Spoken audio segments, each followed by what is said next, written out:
اور کسی کا کام رہ بھی جاتا تھا کہتے تھے اس پیریڈ کی ڈیوٹی سبق یاد کر کے آنا ہے. سخت ٹیچر کے بارے میں تیرا میرا یہ رویہ ہے. تو یاد آ رہا تھا جب وہ کہہ رہے تھے نا وَامْتَازُوا الْيَوْمَ أَيُّهَا الْمُجْرِمُونَ, تو میں صف میں کھڑا تھا تو 2 قطرے میرے بہہ گئے آنسو کے. مجھے ساتھ بچہ کہنے لگا طبیعت ٹھیک ہے. میں نے کہا طبیعت تو ٹھیک ہے, کچھ یاد آ گیا ہے کہ میدان محشر میں یہاں تو چھپے ہوئے ہیں نا عیب, چھپے ہوئے. اور بھائی رب بڑا کریم ہے, عیبوں کے باوجود نوازتا ہے. میرا دعویٰ یہ ہے اگر ہمارے عیب کھل جائیں, لوگ ہمیں دھرتی پہ جینے نہ دیں, لوگ جینے نہ دیں, نکال دیں, اپنے بھی ہمیں برداشت نہ کریں, یہ تو اس کا کرم ہے. پتہ سارا ہے سردار تو کیتیاں دا پردہ چپایا ہی تیرا بھلا ہو سی. وَامْتَازُوا الْيَوْمَ أَيُّهَا الْمُجْرِمُونَ, اللہ فرمائے گا مجرم باہر آ جائے. یا اللہ کیا ہوگا جب سوال جواب ہوں گے؟ تو رب فرماتے ہیں تیری زبان پہ مور لگا کے بند کر دوں گا. تیرے ہاتھ بولیں گے, پیر بولیں گے, سر بولے گا, پیٹ بولے گا.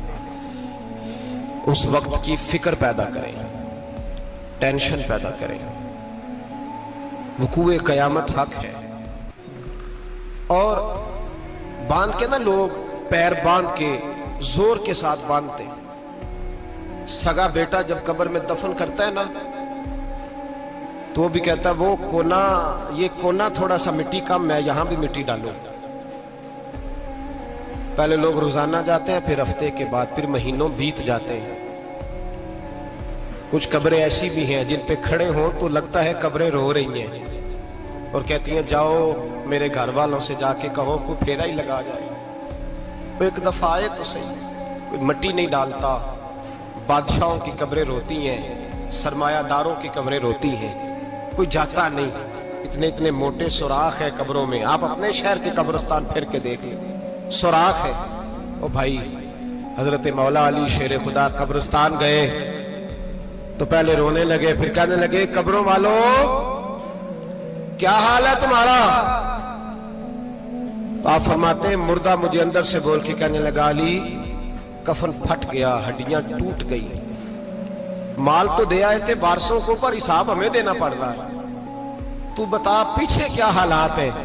تو حضرت علی کہنے لگے تمہاری بیویوں نے اور نکاح کر لیے, تمہارے دوستوں نے نئے دوست بنا لیے, تمہاری اولادوں نے تمہارے بغیر جینا سیکھ لیا, تمہاری جائیدادیں بٹ گئیں, تمہارا پیسہ تقسیم ہو گیا. پہلے تو کوئی تمہارا نام لیتا تھا تو تمہارا ذکر ختم ہو گیا, اب تو 1-2 نسل تک تمہارا ذکر تھا, اب تو تمہیں یاد ہی کوئی نہیں کرتا. کہتے ہیں لوگ یہاں کوئی رہا کرتا تھا, یہاں کوئی ہوا کرتا تھا, اب تو تم قصہ پارینہ قصہ ماضی ہو گئے. حساب کا وقت قریب ہے, قریب آ گیا وقت. اللہ فرماتے اقترب للناس حسابهم وهم فی غفلۃ معرضون, فرمایا حساب کا وقت قریب آ گیا ہے تو ابھی بھی غافل ہے. جمعۃ الوداع ایک پریشانی لگانے کا ارادہ تھا, بڑی پریشانیاں پالی ہیں, ایک پریشانی اور پال لو. جس کو یہ پریشانی لگ جائے اس کی عمل سنورنے لگ جاتا ہے. یہ پریشانی پال لو کہ اگر مجھے حساب دینا پڑے. حضرت عمر کا فرمان, آپ فرمایا کرتے تھے اپنا حساب خود کر لو قبل اس کے کہ اللہ تمہارا حساب کرے. خود کر لو اپنا حساب, خود کھاتے ٹھیک کر کے رکھو, چیک کر کے رکھو. میری دعا ہے اللہ پاک ہمیں ان میں شامل کرے جن کو وہ معاف کرنے والا ہے. آمین تو کہہ دے. اللہ تبارک و تعالی ہمیں ان لوگوں میں شامل کرے جنہیں اللہ بغیر حساب جنت عطا کرنے والا. فکر پیدا کرے, سوچ پیدا کرے. اللہ تبارک و تعالیٰ کو راضی کرنے کے ایام ہے اور اس کی رضا کی طرف توجہ کریں سارے حضرات. اللہ تبارک و تعالیٰ آپ کو سعادت مندیاں اور برکتیں عطا فرمائے. اللہ کی بارگاہ میں یہ دعا ہے اللہ مجاہدین کی مدد فرمائے, اسلامی حکمرانوں کو غیرت ایمانی نصیب کرے اور اللہ تعالیٰ انہیں اخلاص کے ساتھ دین کے لیے اکٹھے ہونے کی توفیق عطا فرمائے. اللہ ہماری حاضری قبول فرما. اللہ تعالیٰ امت کی خیر فرما, پاکستان پر فضل فرما, اپنی رحمتوں سے ہم سب کو مالا مال فرما, بیماروں کو شفا عطا فرما, مقروضوں کو قرض کے بوجھ سے رہائی نصیب فرما, تنگ دستوں کو وسعت عطا فرما. اللہ عالم اسلام کے حق میں رحمت والے فیصلے فرما, فلسطین کے مجبوروں کی مدد فرما, صہیونی طاقتوں کو نیست و نابود فرما, اللہ تعالیٰ دنیا ہو یا آخرت ہو ہماری پردہ پوشی فرما، ہمارے حال پہ رحم فرما، ہم سے درگزر فرما، علم نافع عمل صالح کی توفیق عطا فرما، سجدوں کا ذوق اور عبادتوں کا شوق عطا فرما، تلاوتوں کی لذت عطا فرما، اپنی رحمت اور اپنا فضل نصیب فرما۔ رب اغفر وارحم وانت خیر الراحمین، وصلی اللہ تعالی علی حبیبہ سیدنا و مولانا محمد۔